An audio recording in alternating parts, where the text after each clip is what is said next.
to know. Not every story's written on a sleeve.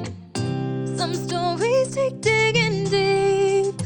Eyes wide open, words unspoken. Where are you going, darling? Where have you been? Stories to tell, emotions we felt, good and the bad in the hands we've been dealt. I wanna know why, I wanna know why you're the way you are.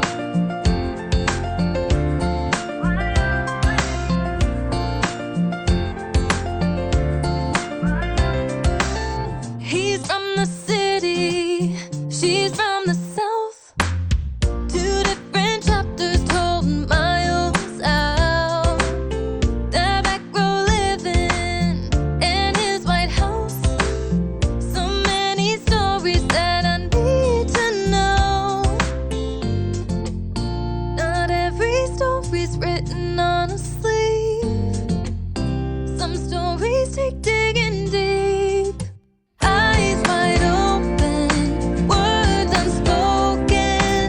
Where are you going, darling? Where have you been? Stories to tell, emotions we felt, good and the bad in the hands we've been dealt. I wanna know why, I wanna know why you're the way you are.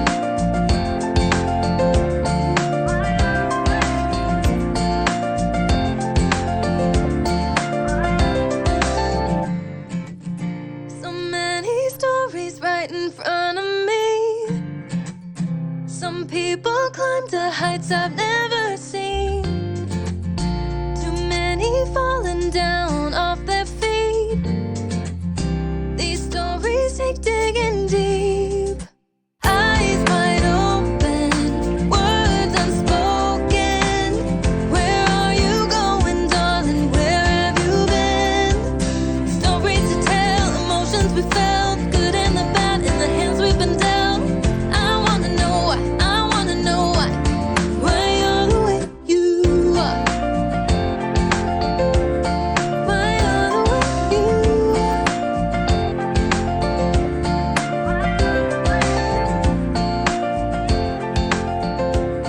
Why you're the way you are.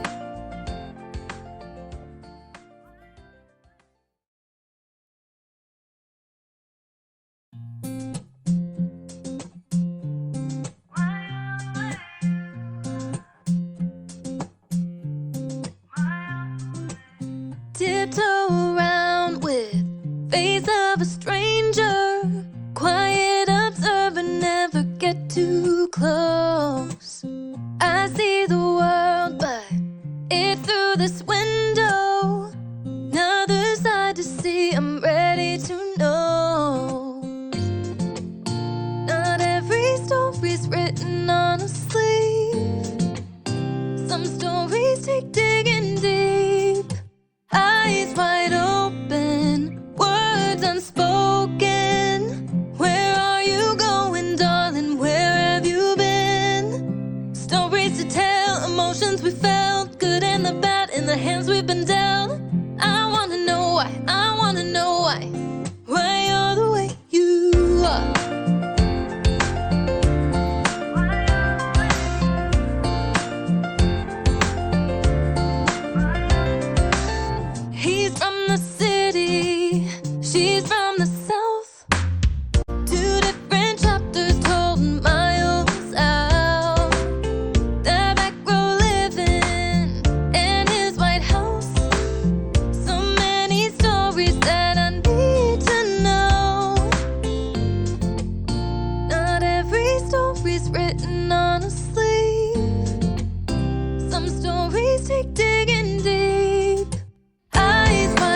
people climb to heights I've never seen.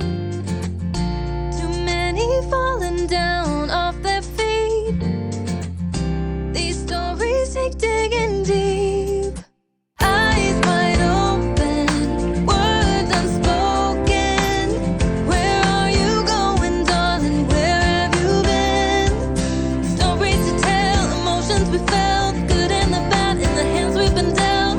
I wanna know why, I wanna know why you're the way you are. Why you're the way you are.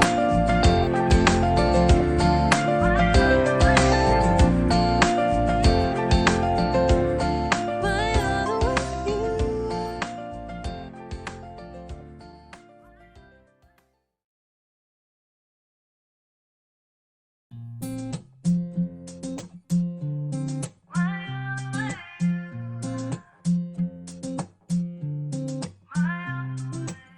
Tiptoe around with face of a stranger.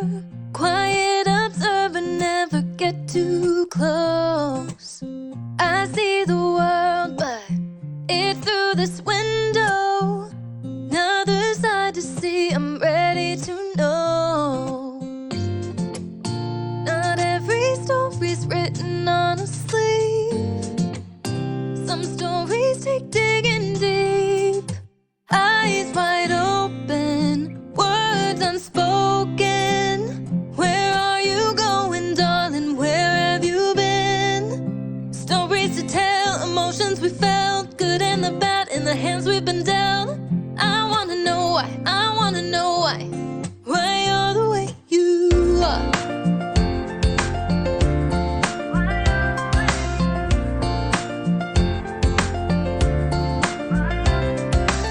He's from the city, she's from the south. Two different chapters told miles out. The back row living in his White House.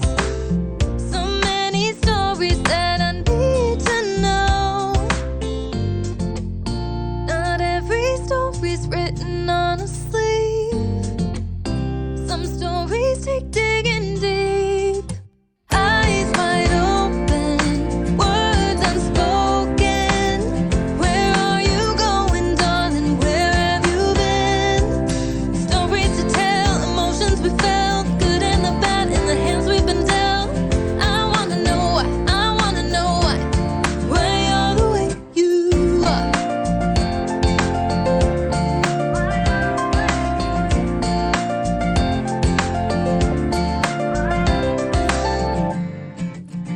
So many stories right in front of me. Some people climb to heights I've never seen. Too many falling down off their feet. These stories take digging deep. Eyes wide open, words unspoken. Where are you going, darling? Where have you been? Stories to tell, emotions we felt, good and the bad in the hands we've been dealt. I wanna know why, I wanna know why you're the way you are. Why you're the way you are.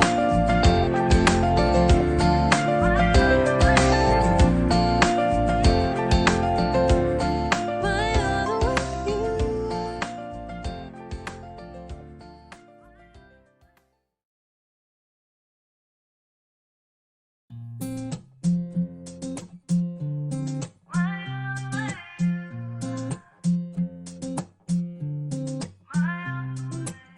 Tiptoe around with face of a stranger. Quiet observer, never get too close. I see the world, but it's through this window. Another side to see, I'm ready to know. Not every story's written on a sleeve.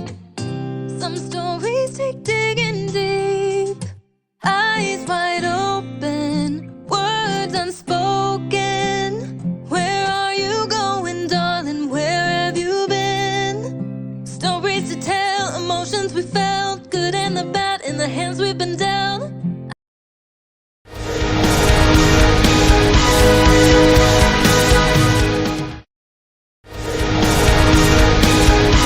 I worked for Malibu and several other companies over the years, and more recently working for Silverline Comics, one of the best, if not the best, independent comic book publishing company out there right now. And I've done work with Cat and Mouse and covers for many of the other titles.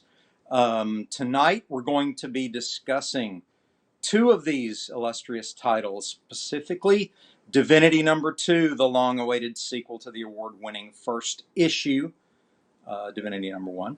And we'll also be discussing Steam Patriots #1. And then our second hour, as is our usual habit, we will discuss pop culture rumors. Today's rumors will be swirling about the mysterious developments concerning Star Wars Kenobi television series being developed by Disney. But let's return now to Silverline content and begin with the creative genius behind the award-winning Divinity, namely the Empress of the Inks herself, Barbara J. Kailberg. Barbara, introduce yourself, please. Hi, as he said, my name's Barbara Kailberg, and I've been an inker for 30 plus years. I know I say this every single week, but hopefully we've got some new viewers. Of course. So hang in there as I go through my routine. And I've inked for just about everybody under the sun. The last few years, I've been exclusively with Silverline. And I'm also the CFO of Silverline. I do, as Dean said, I am the creator, colorist, co-writer, and inker for Divinity. I'm also currently inking issue #4 of Cat and Mouse, and I also color Sirens. Coloring has been a new thing that I picked up in the last couple of years to try to stretch my skills and push the envelope. And I'm greatly enjoying it. Well, So, you're a Renaissance woman. That's what you want. Do a little bit of padding my everything. resume. I know, it's fantastic. So I want to also, before we get started, I would be remiss if I didn't thank our very talented producer, Carlos, and also our sponsors tonight, the Daytona Beach Comic Convention. We appreciate them. That convention will be held September 18th and 19th in the spectacular city of Daytona. Now, let's take a look, first of all, at the cover for #2 of Divinity. And as we bring that up and take a look at it, Barb, I want you to talk a little bit about coloring that piece. I was the penciler on the alternate cover for that piece. And the setting I chose was sort of a 90s throwback setting, an action scene with dust and debris rising as a Men in Black style government helicopter hovers above our heroes, and they are armed to the teeth and ready for anything, protecting young Vinny, our two adults. And give us a little bit about what you thought of the cover, first of all, when you first saw it, whether I'd gone over the top or not, and then your approach to coloring it, as it is more of a throwback cover. Well, I hate to disappoint you here, but Mickey Clausen Mickey color, okay. colored your cover. Okay. I colored these two covers. Gotcha. So Okay. I inked and colored these two. Fantastic. I love your setup on this because it was dynamic. It is action packed. You are correct. It gives a sense of drama, and you get the feeling that these the two adults that are standing on either side of our little heroine here will go to any lengths to protect her. So I really, really loved this cover that you did. It was just spot on, and that's why I chose to use this cover for the trading card. Oh yeah, well I appreciate that. What I wanted to do was hint at things to come, because if I recall correctly, Olivia, the woman on the cover, Mhm. she's not really involved until issue 2, correct? Right. Okay, so what I assumed was that she was just as capable and fierce as Zachary Gray, and so I wanted to put these two in that classic protect the kid situation, Yep. and arm them as we are used to seeing characters armed in action adventures back in the '90s, just loaded, ready for bear, ready for anything. And you will Um, find out in issue number 3 just how fierce she actually is. Yeah, I saw a little example of that in 2.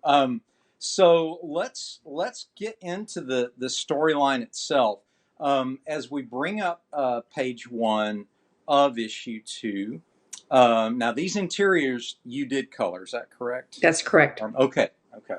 Um, so I want you to talk as we start to look at the pages, starting with page 1.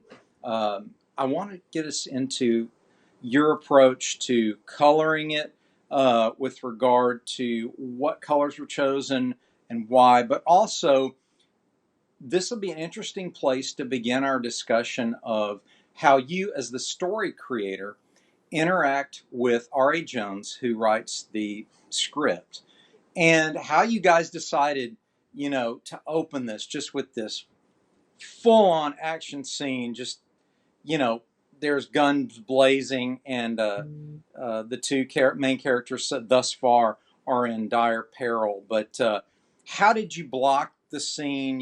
With the artist, did you write it? Did you suggest it? How did that all come about? We have a very symbiotic relationship, RA and I. That the story ideas are mine, and when I set out to do issue number 2, the same as I did for issue number 1, I do an outline, and I outline each page, uh, saying what I want to see on this page. And I have suggestions in there for dialogue, but I don't have all the dialogue in. I have emotions I put into the outline, and I direct RA as to where the issue is going, and then I send the outline to him, and he may make a few suggestions and saying, instead of this scene here, might want to flip it over to this page, and reverse the action here, and then it comes back to me, and I will make any notations on that, and then the outline goes back to him again, and he will do the first draft of the script, and then it comes back to me, and I'll say, okay, you need to tone this down here, or she's talking like a 7-year-old, she's 11. Okay, I want here, I want Zach to start realizing that this is actually his sister, not his half sister, but this is the only family he's got left. So he needs to start toning down the resentment towards her, and start realizing that he loves her. And so, because the script reflects him being a little too harsh on her, and so then it goes back to RA, and he'll do the fixes that I suggest. This scene needs to be punched up a little bit, or this scene needs to be dialed back a little bit. Oh, not quite as much blood here. We want to keep this PG. And he will rewrite it, and then it'll come back to me for a final run through. And then the script will go to Alex, my penciler. And we'll basically, it's kind of more of the same, where every page that Alex does, he'll message me the page, the finished pages, and ask me if he needs to make any changes. And I don't have to make many changes. He's just that good. But there are sometimes I'm like, you're going to have to tone the blood spatter down on this one. We're trying to keep it PG. The boys, they seem to really like their blood. Yeah. Well, we like a lot of action, and that sadly sometimes results in some bloodshed. Now, as we open the story, Um, Zach and Vinny are being just shot at. I mean, these people are trying to kill. We assume as we move into the story that they're targeting Zach. Is that correct? Because Their goal or their orders are to snatch Vinny and kill anyone that gets in their way. okay, And obviously, Zach, I think they weren't expecting the kind of resistance that they found with him. right, They had no trouble at all bumping off the parents, but they've come up against a wall when it comes to Zach, and they're finding out the hard way that they were unprepared for what they got themselves into.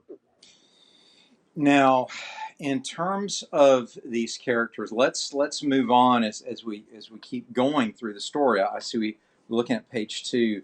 Um, are we at this point to know whether these guys are hired private assassins or government? Because at this point in the story, we're kind of curious. Like, okay, they are loaded for bear. They've got the latest tech and the latest armor and the latest weaponry. So could they be government? Could they be private? Obviously, we don't know. But as the story unfolds, did you want the implication at this point that they go one way or the other, or did you want to keep it ambiguous? Right at the beginning, before we get too much farther into the story, it is ambiguous. We don't know who is behind this, and the uniforms are vague enough that they could have been black ops with the patches ripped off, Right, or paramilitary mercenaries. right. You can't tell from the very beginning, and that's deliberate because I want people to raise the questions in their head Yeah, as to who is behind it. And of course, a little few pages on, we do find out. right. But yeah, it's ambiguous because regardless, one way or the other, if it's the government or if it's a private enterprise, they've got money, and you Yeah, could tell that because the black ops guys are dressed to the nines in all yes, the latest stuff. yes, yes. And what's exciting as we move forward through the story is they are so loyal and fanatic and zealous to their employer that when Zach goes to question one of the wounded, um, it's very clear that one of the characters crunches down on a suicide pill, and so again we've the whole feel of this issue after that fantastic opener. The whole feel of this one is, man, the stakes are raised. The threat level is DEFCON 4. They they are going to kill everybody that gets in the way in terms of capturing Divinity and using her for their nefarious purposes. Yes, but is it fervent devotion or is it fear that makes these guys so fanatical? Yeah, that's great. That's again, I like that ambiguity there. It keeps us guessing. And I like the fact as we get into page 4, we see what a good defender and soldier that Zach is. As we move on to page 5, we see that Vinny, she reacts the way an 11-year-old would in that situation. She's terrified. She's hiding. Um, Talk a little bit about, as you're concepting this and writing this character, are your plans to grow her to where she learns, hey, even though I'm an 11-year-old kid, I'm kind of a powerhouse. I'm kind of a badass here. Are we going to get there, or is that going to take a while to develop? Talk about that a little bit. She's been thrown into an adult world rather abruptly. Okay. She was a very sheltered, loved 11-year-old with a loving father and mother, and all of a sudden her entire world has been ripped apart. The rug's been pulled out from underneath her, and she's so confused and hysterical at the beginning. And as with most kids, you tell them to do something, and the first thing they want to say is, why? Yeah. Why do I have to do so? Well, she needs to learn that she doesn't have time to say why, because that's going to get her killed. Yeah. Yeah. She's going to have to learn to obey Zach without question. Mhm. And as we go along, we see that she's starting to get out of the fear stage and going into the angry phase. Okay. Like, this is not what my life is supposed to be. I'm supposed to be having fun, and I'm a little girl, and everything's ruined, and I hate everybody. Yeah. Yeah. Thrusting adult responsibilities onto a preteen, that usually causes trouble. Okay. So we also have this. This was one of the most interesting parts of the issue to me.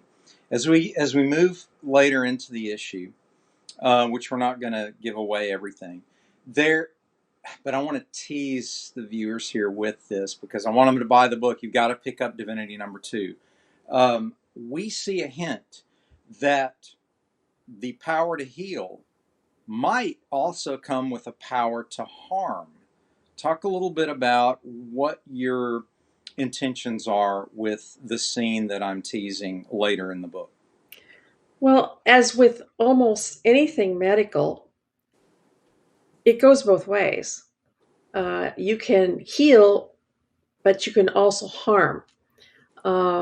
When I first brought this to RA, the idea that I wanted a little bit of a reversal of powers, turn the faucet the other direction. The first thing that he came up with was his bursting in the flames or smoking. I'm like, time out. See, you've got to, and I'm really, really fanatic about this. Is it realistic? I like realism. I don't like to get too far out into the. So you have to look at the human body. The human body can't just burst into flames. It has to be realistic. So what can the human body do with the laying on of hands? What can you imagine going wrong with the human body that can be manipulated?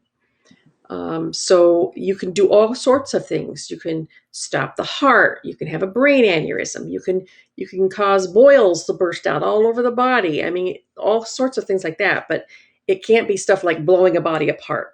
It has to be something that's realistic that you would normally find in real life that would happen to a human body. So I had to kind of put the brakes on that. And then he came back with another solution, and I really liked it. So we see just a hint. I mean, she's only ever healed. So this is her first real attempt at defense instead of offense. And she does it more out of fear than anything else. But this is going to be a learning experience, and she's going to realize that her strong emotions have triggered a flight or fight response. And she's going to be surprised that it doesn't go just one way. And we will explore those options further down the road. That's intriguing to me because again, when you're given this character has this tremendous amount of power, and you are approaching this from a very, like you say, realistic point of view, a grounded point of view, even though there are elements of supernatural power involved in the story. When she uses the power for healing, as we all would feel, one would imagine that you feel a sense of gratification, maybe even joy, relief, etc., positive emotions. Mm-hmm. But if you do cause harm to another human being, again, in self-defense, maybe there's not so much regret. But if things escalate to the point where maybe she harms someone more so than she intended because preteens are maybe not so in control of their emotions, then she may have to deal with the repercussions of regret. Are you going to sort of walk Or that guilt? line? Guilt, yeah. Yeah.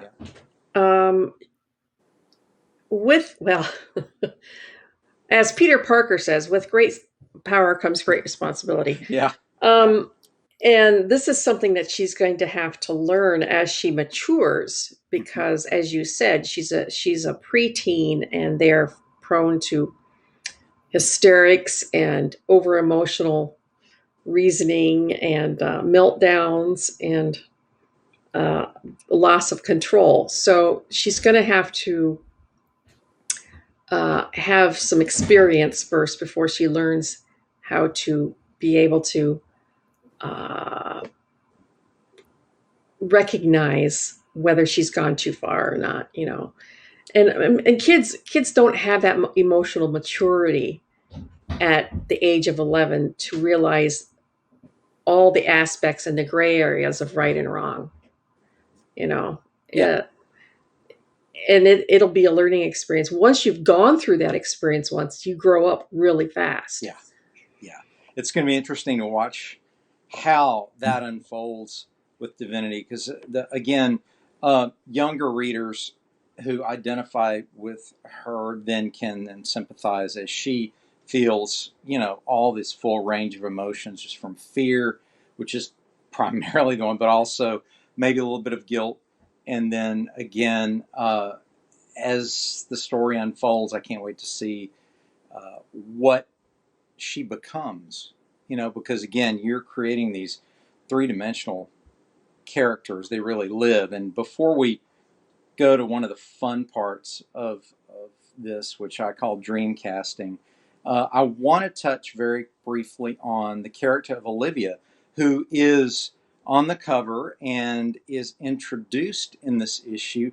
Tell us a little bit about Olivia's connection to Zach. Olivia served in the Marines under Zach in Afghanistan. Okay. So she's very experienced. She was out on the front lines. And I know that people say there are no female Marines out on the front lines. Number one, I'm not absolutely positive that's not the case. And number two, it's my world. I can make her out on the front lines if I want to. Yes. So she's a tough cookie. Mm-hmm. She's very feminine, but she's also very tough. And she doesn't take any guff. I was going to say something else, but yeah. From anybody. She doesn't suffer fools lightly. And she's very well trained and knowledgeable in self-defense, weaponry, and tactics. So when she's been out of the military here for a bit, and she's stuck in a dead-end job doing road work, construction work, and she's like, oh, ho hum, is this what my life, after all of that excitement, this is what my life is? Turning a sign, stop, go, at a construction site. And so when Zach calls her for help, it's not exactly that much of a hardship to drop that stop and go sign and go helping. Mm-hmm. And we'll explore more of their adventures in the next issue, and exactly how far she is willing to go to help him and Vinny as well. And she's going to, as we go along, she's going to become a surrogate mother. But there's no romantic relationship between her and Zach. But Okay. She's or like a big sister or a surrogate mother. And I'm going to reveal a little bit of a tidbit from issue number 3 here, is that her and Zach get into a little bit of a minor argument about her willingness to jump into their problems and throw her lot in with them. And he's concerned that this is going to put her in danger, and she's saying she's ready for it. And then she pulls out the big guns and says, what are you going to do the first time Vinny gets a period? And Zach's like, okay, you can come. There you go. Well, I love that relationship, not because one would assume by default the standard stereotypical, and they fall in love, and or they fall into a sort of X-Files dynamic of will they or won't they. And Yeah. maybe you do have that in mind. I don't know. If it does, it's going to be way down the road. Mm-hmm. You Mm-hmm. know, I don't. That's not what my. I didn't want this to be a rom com Mm-hmm. or have Mm-hmm. a lot of um, unresolved sexual tension. Although there might be a little bit of that, but I think I'd like to see them both have fun on the side without the other ones like tease each other. And Sure. I haven't decided yet, but I have no issue with making Olivia play for both teams. Yeah. You know, Yeah. she's Sure. a tough cookie. I think she can do whatever she wants. You Yeah. know, Absolutely. I like to explore something here that's just kind of fun and out there. And if it ever happens, maybe it does, maybe it doesn't. I like to call it dreamcasting. And ever since I've geeked out with my friends about creator-owned properties, we always, almost always anyway, begin to discuss, well, who in the current climate would you cast as this character? Would if the story was made into a film or television series? And I don't know if people have seen this yet, but there was a movie that came out that wasn't particularly well received. And Carlos, when you get a moment, if you could bring up a picture of this young lady, I think she would be perfect for the role of Vinny in Divinity. This young lady was in the movie Doctor Sleep with Ewan McGregor, who we will discuss later, and her name is Kylie oh Curran, wow, and she may be a little older than Vinny in the book, but she is tremendously charismatic, wonderful actress, and she plays a character who is gifted with supernatural powers, who is being hunted by supernatural beings, and I couldn't help but notice the similarity in the story concept and the structure, and all of a sudden, it just I put two and two together in my head. I'm like, oh wow, would she make a great Vinny? I don't know if you've seen the film Doctor Sleep, Barb, but no, it's I great. haven't. But I she looks perfect. Isn't she great? She does a fantastic job playing a young lady that's completely out of her element at the beginning, and then when she realizes the tremendous psychic powers that she has, um, things go crazy. And as you can imagine, she has to defend herself and others with the power. And she was able to portray that full range of, innocent being hunted to fierce defender of herself and the people she cares about. And I thought, wow, what a great casting for Vinny. So if anyone has any connections out there and you're watching this, or hey, Kylie Curran herself, you are a fantastic actress. We'd love to have you play Divinity in the upcoming adaptation. And before we close out on Divinity number two, excuse me, because we do have to move on to seeing Pat's number one, where can folks get their copy of Divinity number two? They can buy it with any of our Kickstarters, and we actually have a Kickstarter going on right now. Uh, it's Bay and what's the other one? Oh my god, forgot the name of the other one. Uh, it's on Kickstarter right now under Silverline, and you Okay. can order any of our issues of any of our books with any of our Kickstarters, or you can go to silverlinecomics.com and order it through Indie Planet. So remember that, everyone, silverlinecomics.com. Search Silverline in the Kickstarter and also at Indie Planet. Make mine Silverline is our motto here, and we Mm-hmm. encourage you, go out and get Divinity number two. It delivers The mashup. That's right. yes, I remember the other one now. It's the Ms. Fury and it's champion in mystery. Champion and Miss Fury. It Thank is you. indeed. It is indeed. My mind just went blank. I'm sorry. That's okay. That's okay. We're going to be talking about those titles as well pretty soon. But no, but once again, everyone, go get your copy of Divinity number two. It is fantastic. Now let's move along. I'd like to start our discussion of Steam Patriots. Should I just We'll start by just taking a look at the cover. I had the great opportunity to illustrate the alternate cover for this book as well, which can be described as an alternative history action adventure that takes place during the American Revolution.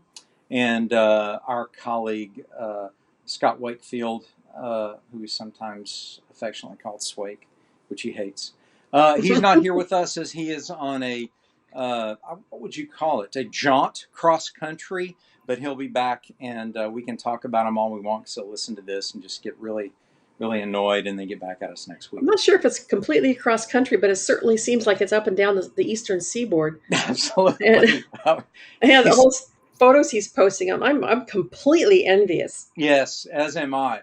As we can see from the cover here of Steam Patriots, this is Felix Ward.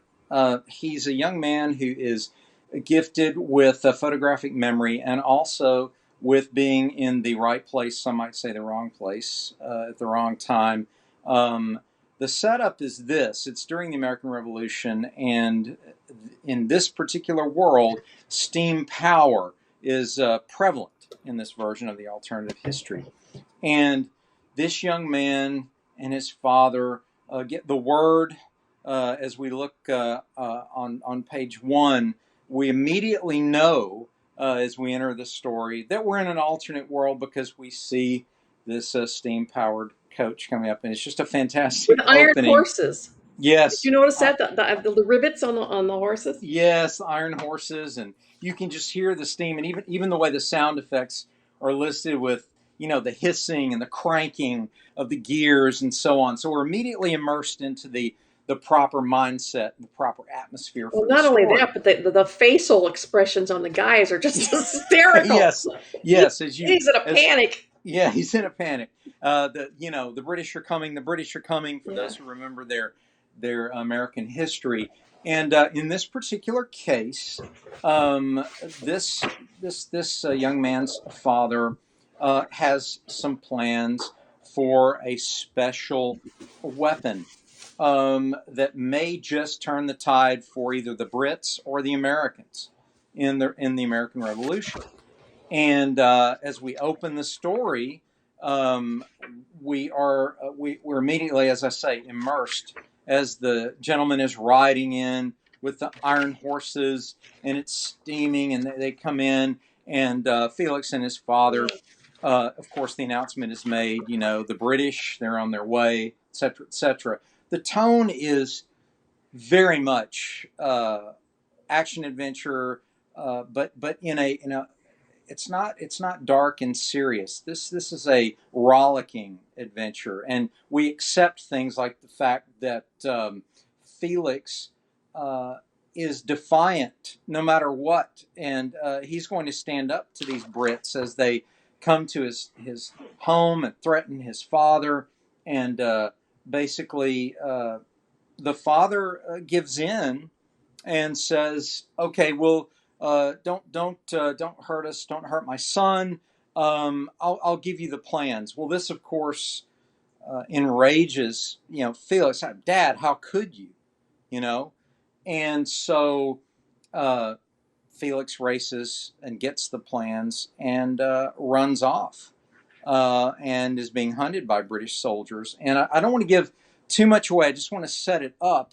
But where we get to is simply the fact that this young man embodies the early American settler defiance against the greatest empire of the time, which was the British Empire. He's full of idyllic fervor.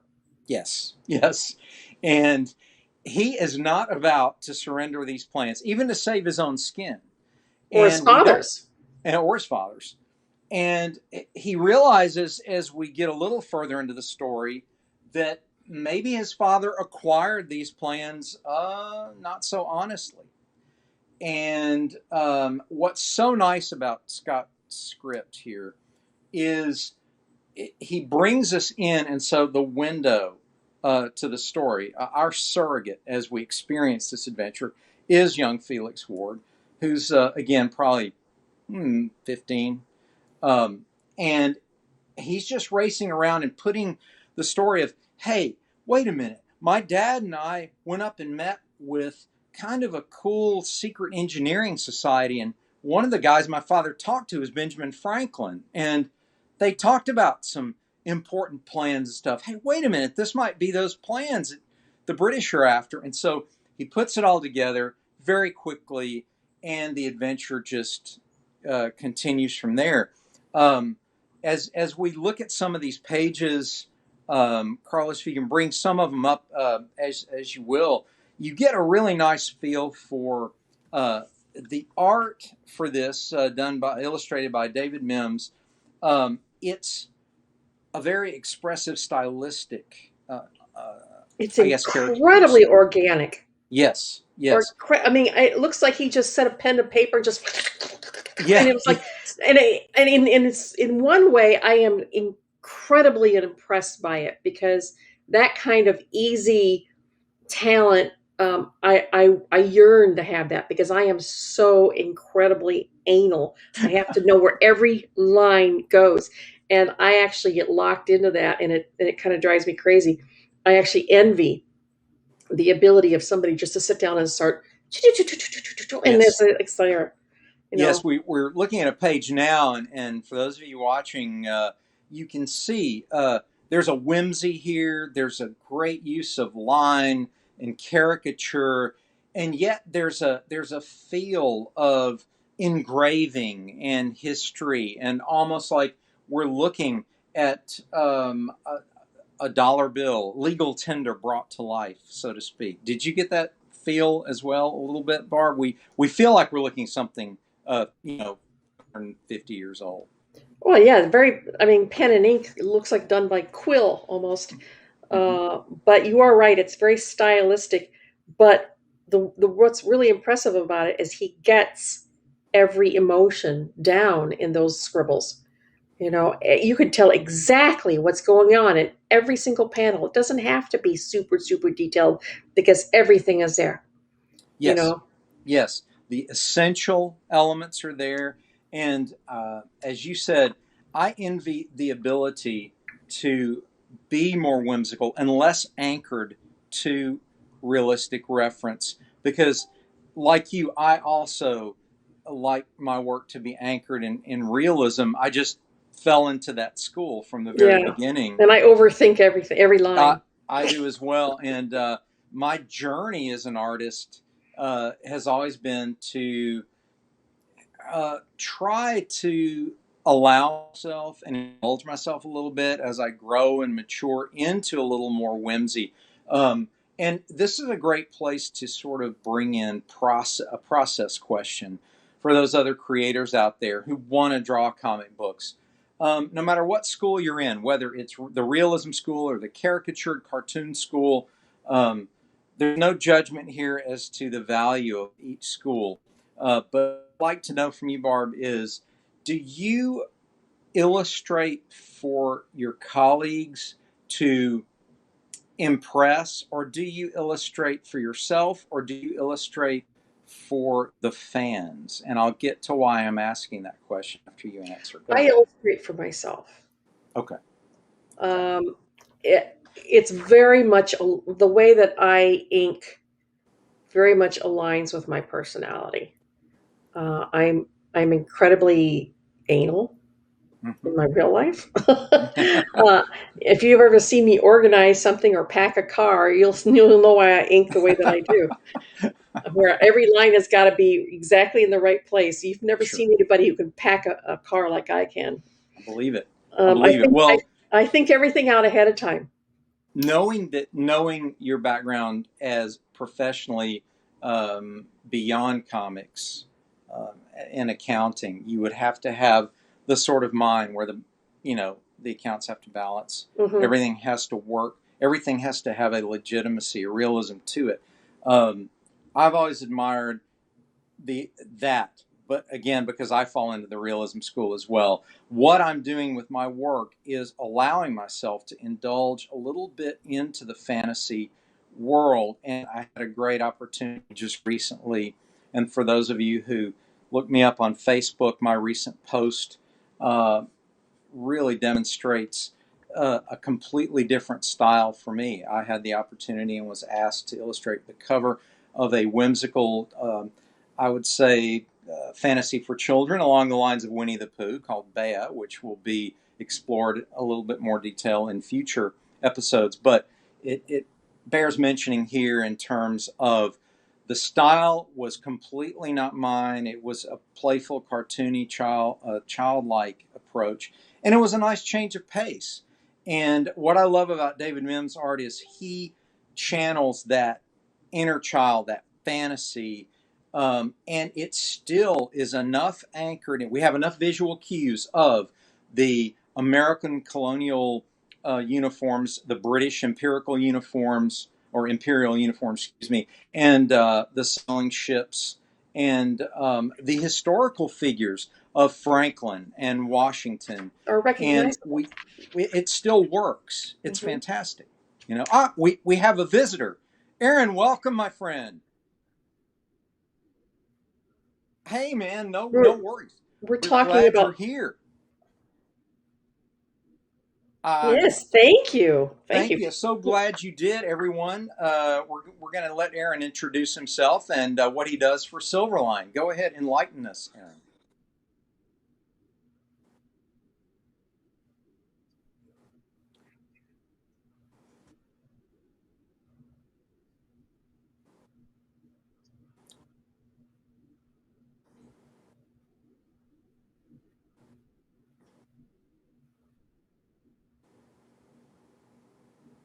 Nice. Godlings. Very nice. Very well. We're glad to have you. Hey, can you guys still hear me? Seems like some of you are kind of slowing down. You're cutting in and out. Oh, Are wait. you on Chrome? Like the Hello? stream is slow Yeah, are you using Chrome? for me, so let me see if I can figure this out. You might want to get out and come back in, and especially if you want to use Chrome on this for this. I was going to go back quickly, and Yes. we're talking about Steam Okay, Patriots, so catch up. and what impressed me about this is the way that Scott set this up. Is that right off the bat, you are jumping feet first into the deep end, and you're into the action immediately. The first panel, you're Yes. all it doesn't. There's no build up into it. You're just jumping in, Yes. and it's exciting. Okay, there we go. Yeah, I love the way that it started out. It was just like you were full throttle. You were running at full speed out right off the bat. Yes. I like that. I like getting into a story immediately like that. And again, we are running along with Felix, who has, well, he pulled the plans that the British are after. And not only does he run away with them, but he burns them. Hmm. So the idea is, wait a second. These were important plans for something that may or may not be a huge weapon to defend us against the British Empire, and you just burn them. So we don't know till later in the issue that Felix has an almost photographic memory and remembers most of the plans, which we hope he remembers the pertinent parts of the plan. What did you think, Barb, when you read that part and you said, "Oh wow, he just burned the plans"? I mean, were you like, "Uh oh, what do we do now?" I actually, when I saw him running off and them saying that you got to give the plans back, I was saying to myself, well, I just destroy him. And then he did. I was like, yep, he's my boy. But Yeah. I cannot believe that this is Scott's first book. This is so well written. Yes. Yes. He's just Scott, so impressive. he's done a good job with this. We we again, just to set the stage here, we meet some historical figures that Scott has woven into his historical fantasy here, including Franklin and Washington at critical points in the Revolution, and we still have that whimsy. What if you notice on the cover previously there was a contraption. And when you have steampunk type of stories like this, you're going to have contraptions that run on steam. And the only guidance I was given when coming up with that is he said, Dean, I want you to use Leyden jars, which I had no idea what those were until I looked them up. But they are devices that channel electricity using water. And I didn't know that either. yes, and what's funny is we do get to see a contraption, presumably designed by Benjamin Franklin, at the end of the issue, which is cool. It looks nothing like what I drew. But what's nice about this is you just can go a little bit over the top crazy with the designs, and he just did a terrific job. The content is good. The rollicking adventure is good. For those of you who like historical fiction, it's perfect. But for those of you who've never tried it, I would encourage you to try this story, because it's gonna keep getting better and better. Aaron, have you had a chance to check out Steam Patriots 1? What did you think of it? Not yet. Not yet. That's on my stack of to-do read list. I'm trying to read some stuff from a gentleman, Wes Lochner, who is a writer for the story I'm doing for you guys. So I'm going through reading his stuff, and then my friend's been loaning me library books, so I had to I read a pretty cool book about this future society. It's called Astor of Pan. Oh wow! It's a European book, but it ended up they're in the future, and these two nations have this sort of game they're going to fight to choose who does what, and you realize as you go through it, it's a huge game of dodgeball that they play over these continents. It's crazy. If you get a chance to check out Astor of Pan, it's a really fun book. That does sound fun. But that's what I've been reading lately. So, well, your book, since you're on with us, share a little bit about your book, and let's talk a little bit about what you do, what inspired you for the book, and what you read to give you new ideas to. You mean my own personal work, my Goblins book that I do? Yes, talk about that for a moment. That book is 12 issues long. I'm almost done. So that is about, in a nutshell, about three gods, young gods, goblins. Mm-hmm. Don't want to be gods, so they leave. And then they just basically leave like teenagers running out of a house. I don't want to do this, and they leave. They end up causing a rebellion and end up causing a great amount of destruction. And then it kind of goes on from there. It's kind of inadvertent. My big inspiration for that, I was a minor in philosophy, almost a major in philosophy in school. So I want to talk about my favorite philosophical issue, which is fate versus free will. That's what inspired me to write that story. And also a show called Neon Genesis Evangelion, which is an anime that was very inspiring to me. Those are the two big things. Other than that, I'm trying to think artistically what inspired me to draw them like that. I can't pinpoint that down right now. Well, your work, that's some of the stuff. So my book has a definite ending and everything. Your work, first of all, we're all jealous at how fast you produce your work, because I'm incredibly slow. But so just the fact that you can knock this stuff out is amazing. Everybody go check out Aaron's book, Godlings. You can find it at silverlinecomics.com. You can also go to Kickstarter and put in Silverline and find it there. But what's interesting, though, is you talked about, sort of a faith-based or inspired foundation and subject matter.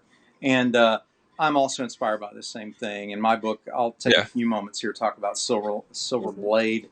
The upcoming Silver Blade is basically an order of holy knights set in the time period in which Dracula was written and takes place in Victorian England. So we have a secret order of sacred knights versus a version of the Hellfire Club in Victorian England. And so it's a faith-based situation where I'm going to bring in I'm going to bring in two questions in my storyline that I tease people when I talk about it. The first one is, why does silver defeat evil beings? Now, a lot of storylines have addressed that question. I actually answer it in my own story. Obviously, it's you have to read the whole thing to get the answer to that.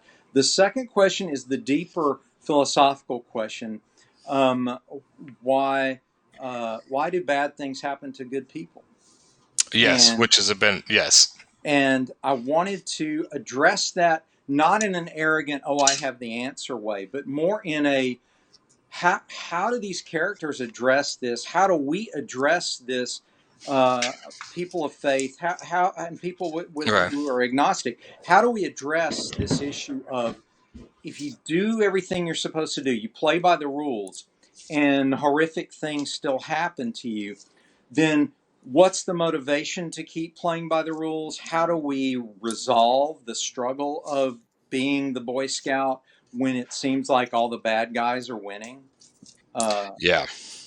that's a big Basically, stay deal. the course sort of Yes, idea. Yeah. yes, and the idea it's been addressed in some recently made films. Kingdom of Heaven sort of addressed a little bit Yeah, of yeah. that. That was Ridley Um, Scott, if I'm not yeah, that's why I mistaken. chose knighthood as a backdrop for that because you know I always wanted to be a knight of the round table as a kid and Yeah. growing up as a Boy Scout. The idea of you know having a code of virtue to live by, and it It's was just it's instilled in us by that it's scoutmaster. self-determination. Yeah. Yes, yes, and as I demonstrated to Barb a couple weeks ago, I still remember the scout law, off the top of my head, and it's one of those things. I mean, I'll rattle it off for you if you want it. Trustworthy, Yes, go loyal, ahead. helpful, friendly, courteous, kind, obedient, cheerful, thrifty, brave, clean, and reverent. And the idea that we had to aspire to that, it wasn't a snobbery thing. It was No. you aspire to this because you're going to be the best self you can be. And so it was the challenge to the individual to be the best you could be, while the other people who maybe made different choices and maybe it looked like they were getting ahead and you weren't, and maybe you were mocked for being a nerd or too much of a good Yeah. guy, or and that's why I identified a lot with Cap, Captain America in the latest Avengers incarnation, because I understand the difficulty for people, and myself too. The inner struggle of, God, it just feels like being a Boy Scout's like being a nerd sometimes, being square, so to speak. But Yeah. Well, sticking I to it think you have to. regardless. What I have a problem with Cap with is that he really walks a fine line between being uh, full of integrity and being self-righteous. Sure, sure, And you Yeah. have sometimes he falls too far to the self-righteous side, and he becomes inflexible sure, because of it. sure. So you have to really be careful that you're not becoming full of your own hubris. Correct. That's why I was always a big fan of Judge Dredd, because he embodied the inflexible. The Yeah. The fact that it was just. inflexible. Yeah, He, have you read It's Judge his Dredd way. stuff? Is his way. Well, actually, I did the book. Yeah, I kind of, yeah. So I mean, he's just like, and the funny thing is everything, he runs the law, and it's not about ego or self-interest. It's just very black and white. If you break the Right. law, It's this is his what way you or the get. highway. Yeah. Yeah, and I so I remember one of the stories, like there was another mega city, because all like humanity's quarantined in these certain huge cities after this Great War, and one of the cities attacked his city, and so he nuked and destroyed like billions of people in the city, and they asked why, and it's like they broke the law. yeah. There you go. I mean, right? That's it. That's That's it. They it. broke the No law. other That's it. explanation, right? No, there's no empathy. It's they broke the law. So I remember reading that, just going like, all right, yeah, I get it. I I mean, get it. because Yeah, that's what that character yeah. would do. I worked So, on a Judge Dredd miniseries, so yeah, oh, did you? I know Judge Dredd. Yeah. So I used to read all, but yeah, I never really got an ego. He's definitely a different character, because I never got it that he was self-righteous as he thought he was right. He just followed he's like the perfect soldier. He just, There's the rules, and then there's not the rules. exactly. It's literally, that's what it is. And that's why I just thought he was such he's such a straight man. He just can do all sorts of crazy things, and he's just gonna, Yeah. It's So interesting.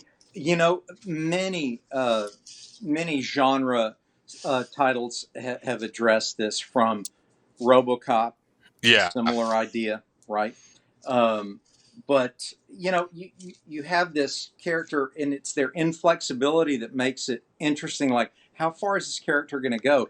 Exactly. We had a wonderful foray into that type of storytelling with Denny O'Neill's excellent creation of Azrael, Yeah. the avenging Batman. When Yeah. when Batman's back was broken by Bane, way back when, for all you kids in the 1990s, before there was a Dark Knight Rises, there was Bane and breaking Batman's back, and then we had a zealous knight from an order take over Batman for a while named Azrael, and he was just like Judge Dredd. I mean, it was just he just took him out. I got to do a pinup of him and Batman. Well, he had like the flaming sword. I mean, so he was like the epitome of like righteousness or whatever. Right. And but it was completely like no mercy. They're bad guys. Kill them. Eliminate them. That's it. We're done. No jail. No jail. Yeah. And so we saw the far extreme version of Batman had, Bruce become dehumanized to the point of being a machine. And so that was a wonderful philosophical discussion. That underpinning was about the nature of going too far in the service of the law or his idea of justice and so on, and what it does to the person. The fun thing about writing that sort of character is trying to make them anything other than one-dimensional. Yes. Yeah. Yes. And it's very hard. I think that's why, because I'm also a big fan of Conan, which is also very kind of one-dimensional character. He's, he's totally this completely free man who, and Robert E. Howard and H.P. Lovecraft would have, you can read those letters, conversations about the natural state of man is wild and free, which is Robert E. Howard and Conan. H.P. Lovecraft said no, the natural state of man is civilization, cities, and they would argue that. And so Conan became the embodiment of almost like Robert E. Howard's stance in that argument through his letters. Like, no, he's the absolute free man. Natural state of man is free. But because of that, he became a one-note character because and that was most of the time, most Conan stories, a lot of them had to do with him encountering city officials or whatever and just basically telling them, go away. I mean, whatever. Because you can't tell me what to do. You can't tell me what to do. Literally, right. The untamed wild man. You got my thoughts of me.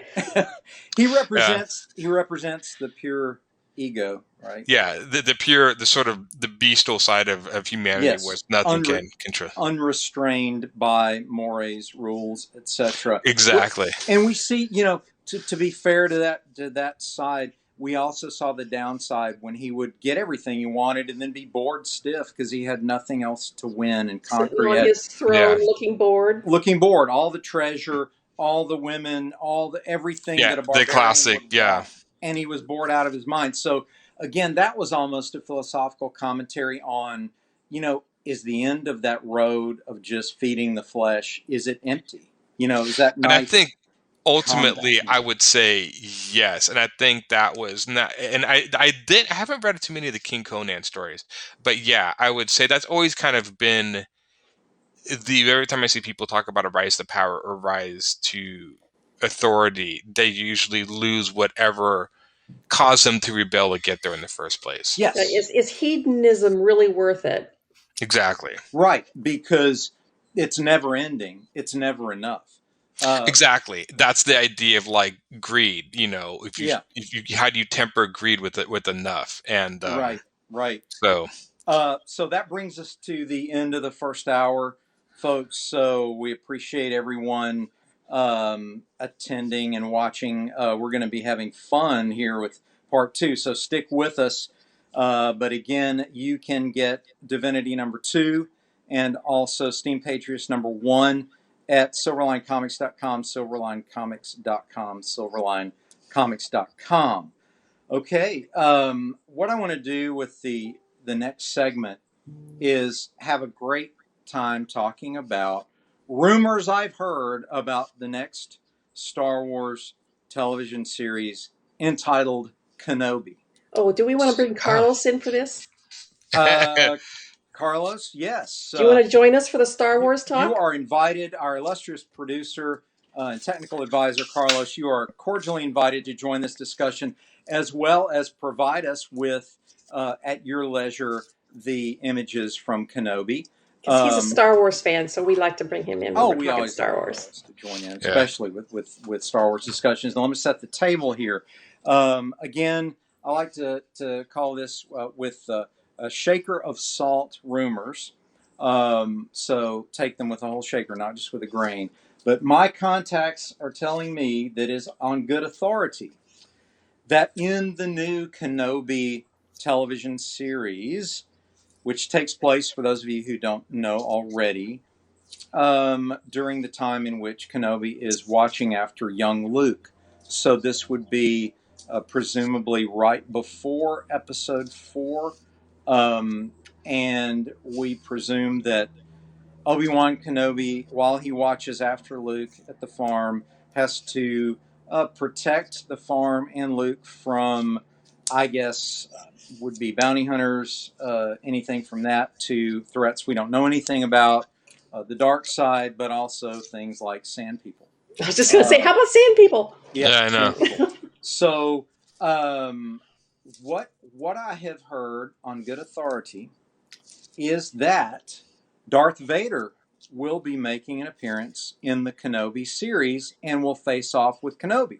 Well, of course, that throws all of us fans into, the vapors. Wait a second.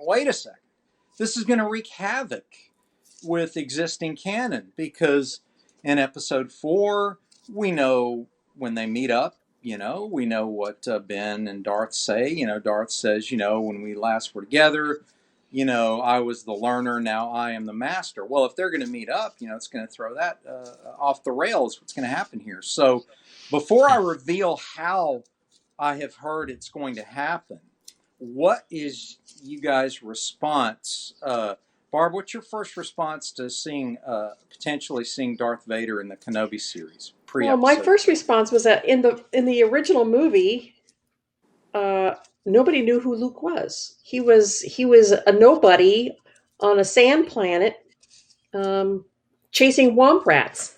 Mm-hmm. And then it's eventually revealed that he's the next big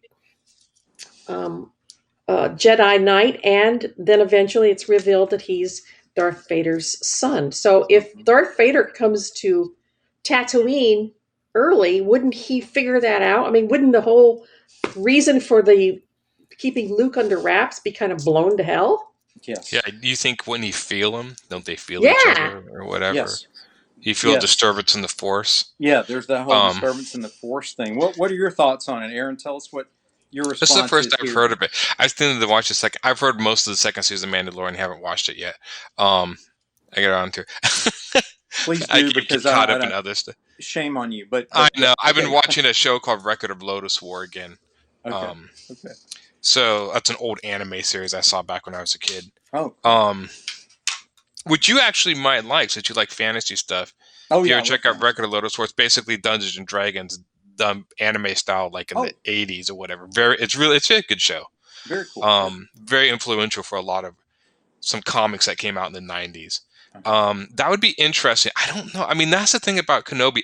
I personally, when it comes to the Kenobi and stuff, I wish with the TV show, I think the TV shows work better with new characters. That's why I saw the first season of Mandalorian. I was like, well, this works better because it's their own characters.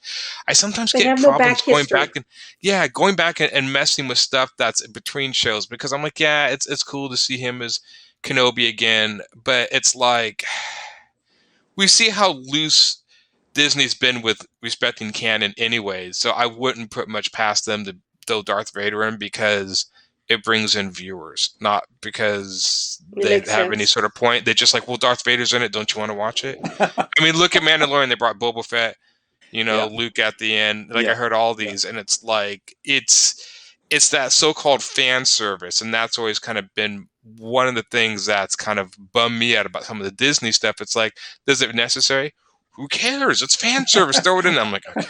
I know. It feels like Wolverine over at Marvel sometimes, right? Carlos, what about you? Chime in here, and when you first hear this, and if you know how he's going to be brought in, don't reveal it. I'm going to reveal that here in a second. But what's your initial response hearing these rumors about Kenobi? I mean, part of me wants to squill in delight. Which, Like a Uh, hey, fangirl? that's okay. Pretty Yeah. much, yeah. I'm trying not to. And then part of me also wants to, scream and rage because, like you said, it's they're messing with canon, and a lot of us were already upset whenever Legends became non-canon, right? Everything that was Right. Legends was non-canon. I mean, some Right. of the Yeah. books that came out that talked about these spaces in between, the movies and the shows were so fabulous. They were amazing and fantastic.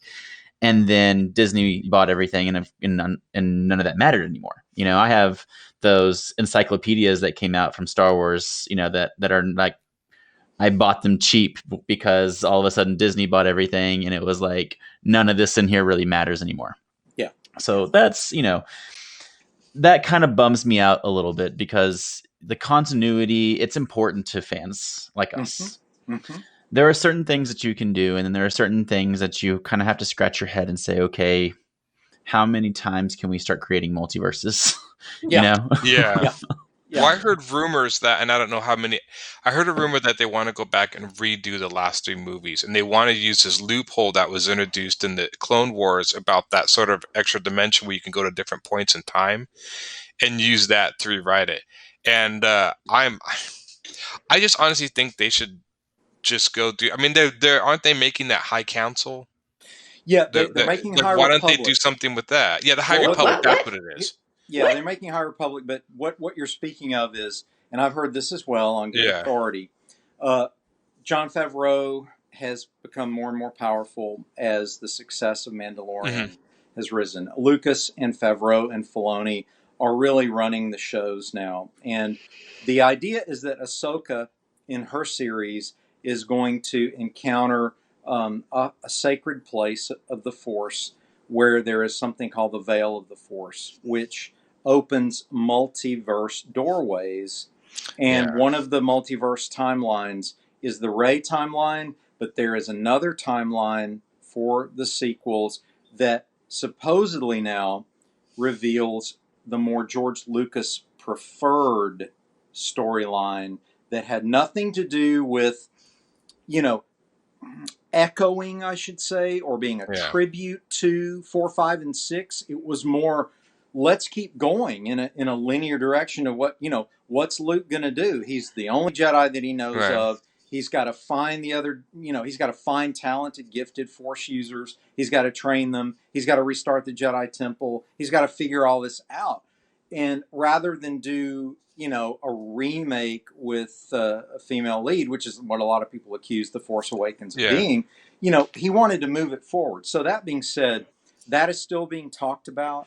I would imagine that Lucas can do whatever he wants at this point. It's like, if he said, yeah, I kind of want to do another sequel trilogy, I'd be like, great, George, you can produce. Hopefully Favreau will write it with Filoni, and we'll just keep going straight. Keep going forward. Now, is Lucas in charge again? Lucas is the power behind the throne. Filoni and Favreau are rising in I power. thought Disney owned Star Wars. I thought they do. But Lucas still have some control over it? Lucas has been brought in, especially now that Kathleen Kennedy's material is not being as well received as in, episode 8 and 9. A lot of hardcore fans did not receive those as well. And Kennedy's being blamed for various things. Her material is just the High Republic material. It's just not as being as well received as Favreau's material. So what they're saying is maybe let Favreau and Filoni sort of handle the classic characters and move that story forward. And maybe Kennedy can do something else because, there's a lot of stuff at Lucasfilm. It's a whole universe. Yeah, Filoni, everything he touched, the Clone Wars series was fantastic. And in fact, after seeing the Clone Wars TV series, it made the prequels totally fine. Yeah, I saw the prequels that seemed rushed, and I never could get a straight answer if the Clone Wars cartoon was something that was possibly hinted or planned when they started making the prequels, that they knew they were going to make this TV series to fill in the war. Because even watching the movies, I'm like, the second movie is the beginning of the war, the third movie is the end of the war. Because obviously in what happened during the war, and that TV series, that's why when I watched the end of the third one, and then Kenobi's like, you were like a brother to me. After watching the TV series, I was like, now I get that. And when I first saw the movie, I'm like, I don't really get that. Yeah. Now it makes much more sense. I think the Clone Wars cartoon series is almost mandatory viewing when watching the movies. I mean, Yes. because it just it just builds those characters so much. And so if Filoni is involved in it, he's the only one that I feel that has really nailed Star Wars as the feel. That all the stuff he's done, like, okay, this guy gets it. This guy gets what it's about. I've And always felt that way. I agree. And I will see it. The other movies just didn't feel like it. I think the one thing is me and I have a friend, Tom, who talked about this a long time. The new movies made the Jedis like superheroes. Yes. And they were never supposed to be superheroes. The abilities are supposed to augment their natural fighting ability. In other words, they're supposed to train, and the force is supposed to, when they jump, it like propel them or whatever. But, when they started like doing, force healing and then like all this other stuff, you're like, well, these guys are way too powerful. And it was never supposed to be that. It was just supposed to be the force is supposed to already augment the already extreme training they got as Jedi. They're supposed to be That's kind what of I like always take it. space gunfighters. Yeah. Space gunfighters. They reminded me a lot of more like Buddhist monks, like kung fu and stuff. Yeah, He got yeah. that a lot. And that sort of. And I took the Force when he introduced it as his sort of space version of chi. Yeah, it was samurai. Space That's samurai. what like the sort of like the chi is what you use to focus. That's what I took a lot of that, because if you look at the Force is very heavily influenced by Taoism, which I've been studying Taoism Yeah. for 20 years. Yeah. That's very influenced. It's like, oh, is it supposed to be like, the chi and all of that? But he actually said it's like it's all very heavily influenced by that. Yeah, and the gunslingers as well, especially the Old West setting. Yes. Which Magnificent Seven and all that were huge inspirations, all that. Sure. I can't tell how many stories. I think they did a Magnificent Seven or the Seven Samurai in the Clone Wars. They did one in the Mandalorian. Yeah. And I can't remember how many times they've done that story in Star Wars, which is I'm totally fine, but they've done it a lot. Yeah, the tributes and homages to the Asian cinema, the Japanese cinema that inspired this. Specifically, the Zen philosophy is there. Yoda speaks like a Zen master. He does. Exactly. All that stuff so is very influenced. The idea of the blend, there is a little bit of a Templar meets samurai blend. Yes. He has the Knights of the Round Table influence in there very much. There's a nice blend of that. We have a guest here that just appeared that I'd like to call out. Mr. Brent Larson, ladies and gentlemen, has joined us late in the show, but we're glad he's here nonetheless. Brent, could you introduce yourself to the fans and briefly tell us about who you are? Sure. Hey, everybody. I'm Brent Larson. I'm the creator-writer of the Silverline book Kalis and the creator-writer of the upcoming Silverline book Cape Town. And I can't talk to you guys. I just like Star Trek. So Carl isn't ever going to talk to you then. No, I was like, oh, they're talking about Star Wars. That's great. Nobody ever talks about Star Wars. Not in this channel. No, never. No. We are responding to the rumors. Again, I through the contacts that I have, I found out a little tidbit of gossip about what may be appearing with a grain of salt in the upcoming Kenobi TV series. And it was revealed recently that Darth Vader will make an appearance. And we're all wringing our hands at the obvious difficulty with blending that with existing canon. Wait a minute, that can't work. Yeah. I mean, for all these various reasons, force sensitivity, Vader would know his son was nearby. That would kill a lot of the drama of Kenobi and Vader meeting again after so long in Episode 4 in their duel. So at this point, I'll bring in the explanation that I've gotten from this source, and that is that Kenobi is suffering in nightmares what he has done to his brother in the Order, and that Anakin Vader appears in these nightmares, this internal struggle in terms of how he resolves what he's done, how he tries to live with it, and these hauntings happen either in a force vision, a nightmare, or something very similar to Luke in the cave/tree where he encounters Vader and cuts Vader's head off, and the helmet opens to reveal Luke's own face. So, how do you guys feel about Vader appearing in the Kenobi series in those circumstances? Let's start with Barb. How do you feel about that? That actually works. Yeah. As far as I'm. And on a side note, has anybody noticed that Carlos kind of looks like Mando? Oh, I was going to say he looks like Kenobi, but that's Not a thing. Another thing. No, it works. It works in that respect. If it's a vision or hallucination or a nightmare, then it works. I agree. Yeah. Aaron, what are your thoughts on nightmare, hallucination, force vision, or an encounter in a force-sensitive area? I could see that working. I think they would have to advertise it that way. I can see them advertising Vader's in it, and then people watching that and be like, "Ah, it's a dream, whatever." So they might. Yeah, look at Brent, and he's like, "Yeah, yeah, they did it as a yeah, dream, that might be a little." come So they may need to on. advertise as that. They'll like when you do, and at the end it wakes up and it's all a dream. It's like, whatever. Yeah. They've done that before. Dallas, Yeah. Bobby yeah. and Dallas in the Diana, shower. what about you, Yes. Carlos? What's your thought on the dream, force vision, nightmare encounter? I mean, I think it works. I think putting that character into turmoil definitely, gives us a purpose to go back and revisit that story again. I still don't know exactly what that timeline is going to look like, but I think it definitely gives us some resolution there. I think so too. Brent, what are your thoughts on bringing Vader into the Kenobi story as a haunting or a regretting experience for Kenobi? Well, kind of going back to what Aaron was saying, it doesn't have any dramatic heft. Mhm. Yeah. It feels like fan service, kind of like, hey, wouldn't it be cool if these guys got together again?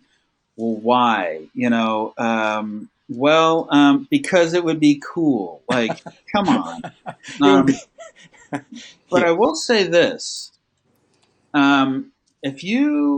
Forget the dream part. What if they actually I'm just going to solve everyone's problems because I know that's what Mr. you're secretly, Screenwriter here. yeah, Go that's for what you're it. secretly asking me to do. So, okay, Yes. you win. Okay. Okay. If they had some kind of a force vision where the two of them actually did connect in a way that, so Vader knows that Kenobi is alive. Yes. And of course, Kenobi is trying to stay away from Vader's radar because he knows that he could let slip that Vader has some kiddies, right? Mm-hmm. And so suddenly you have a potential story problem, which is, what if somehow the two of them have a dream? Why not? But it's a forced dream where the two of them somehow face off against each other, and Vader says, "Wait a minute, you're hiding something from me. What is it?" And Kenobi's like, "Turn it off! Turn it off!" There is And a then- precedent for that. I don't know if you watch it, but Kylo Ren and Rey actually did that in the last movie. Yeah, okay. And so let's just rip off that. Okay, actually, it's a terrible idea. I take it back. I'm sorry. I just recycled Star Wars. That's never been done before. Holy cow. Oh. Actually, Well, anyway, just something so that at the end, it wasn't just wow, what a horrible dream. I can't believe I dreamed about Darth Vader. Why did I do that? Well, obviously because Christian what's-his-face has needed the work, so they hired him again. Yeah. They would have to really, Christensen. Hayden Christensen. So what if they were able to tell a really good story that had some kind of real stakes? Then I would say yes, do it. Otherwise, don't go the dream route. I would actually. I didn't mean to cut you off. Sorry. No, that's it. Oh yeah, I would actually rather see Qui-Gon Jinn in there than Vader. Because Interesting. I would like to know more about, because at the end of the Clone Wars or end of the movie, it was the Clone Wars that was, I think Yoda told Obi-Wan that I will train you to see into the future, or to see, like, Qui-Gon was going to train him as a spirit. I remember that being said. So I think it was a cartoon. It was one of the series. Like when he went to the planet, it's like he heard like Qui-Gon. He's like, "I would train you to see the future," or something of that nature, or whatever. So I would be curious. I'd like to see that go forward more than the Vader stuff, per se. So that's the stuff I would rather see, because I like that their relationship in the Phantom Menace. I wanted to see a little more of it I together. agree. I agree. That's a good point. Both you guys, excellent points. There's a possible way to blend both those concepts if Kenobi was sensing in a dream sequence or in a particularly dark magnetic area of the Force that Vader, much like Sauron in Lord of the Rings, Right. was searching, and he felt that Vader was getting too close, and then maybe there's a way for Qui-Gon to help Obi-Wan fight that and resist that, and him saying, I can't, I can't let him find his son, because it'll be Yeah. over with, and then have Qui-Gon say, I can show you how to resist that. And so you could, Yeah. you could continue both of those storylines a bit. You That could, might be fun. and I think that would work better. I know people, if they did Kenobi, I know they would want to see Mhm. the Darth Vader Kenobi relationship, but it would also explain a little bit if he could see the future, because I know that was one of the things the Jedi is highly trained Jedi masters could do. Yoda was shown doing that. Mhm.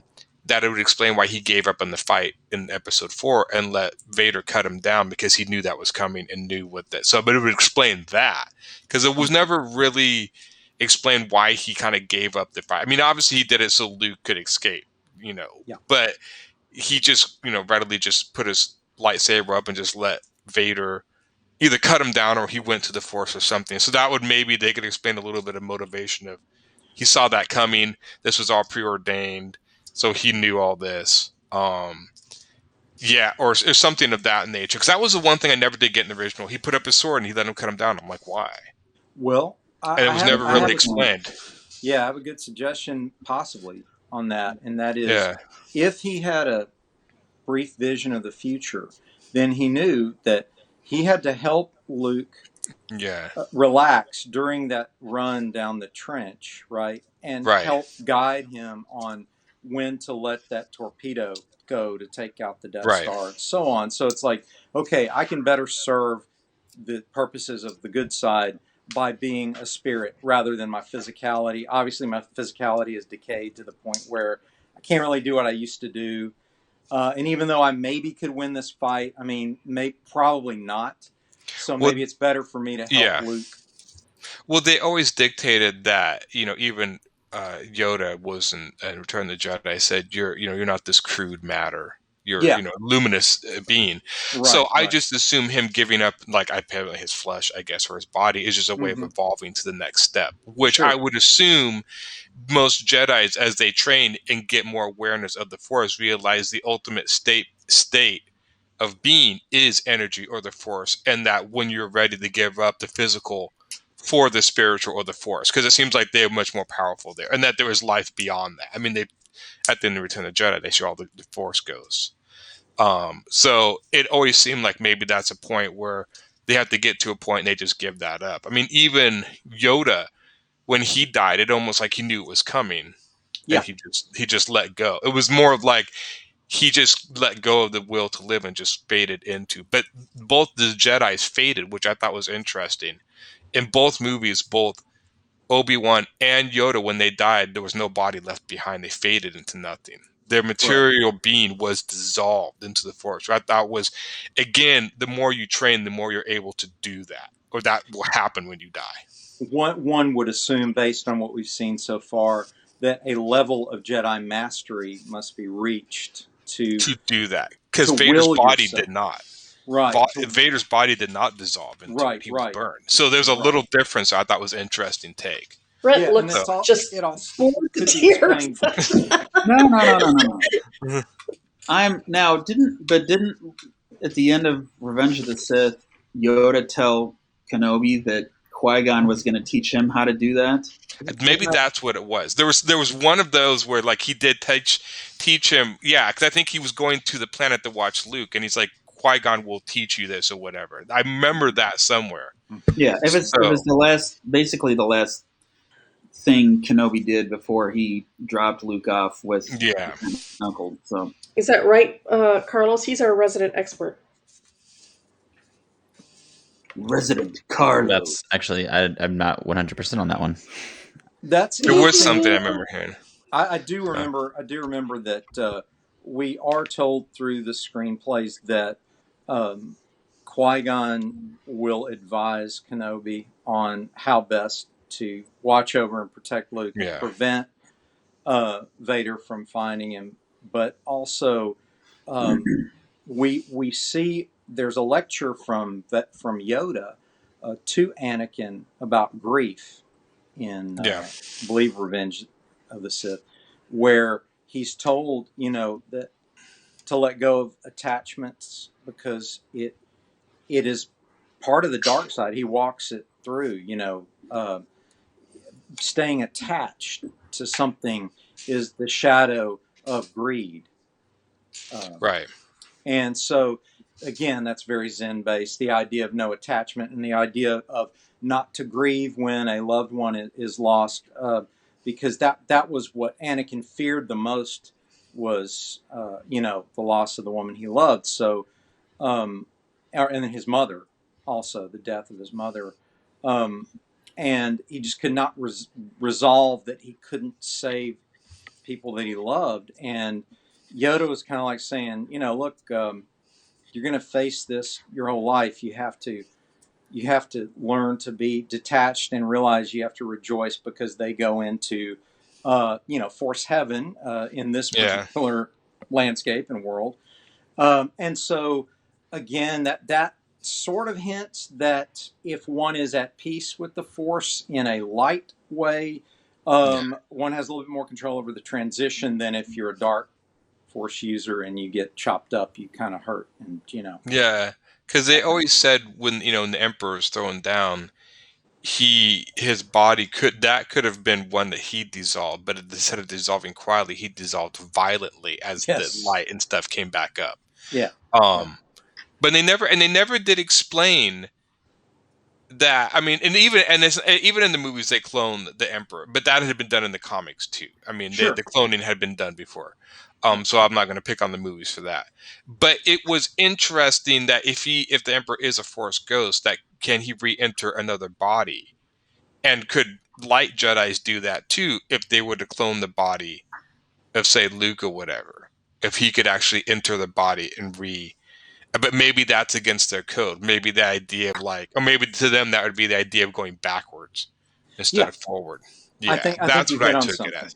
Yeah, I think you hit on something there, and that maybe that scientific meddling into the mystery of the Force would be considered dark side use rather. That's what I'm thinking, and so and that would also explain the Sith or the dark side's attachment to materialistic power, materialism, rule, that they want to stay. They want to stay in that physical world as much as possible.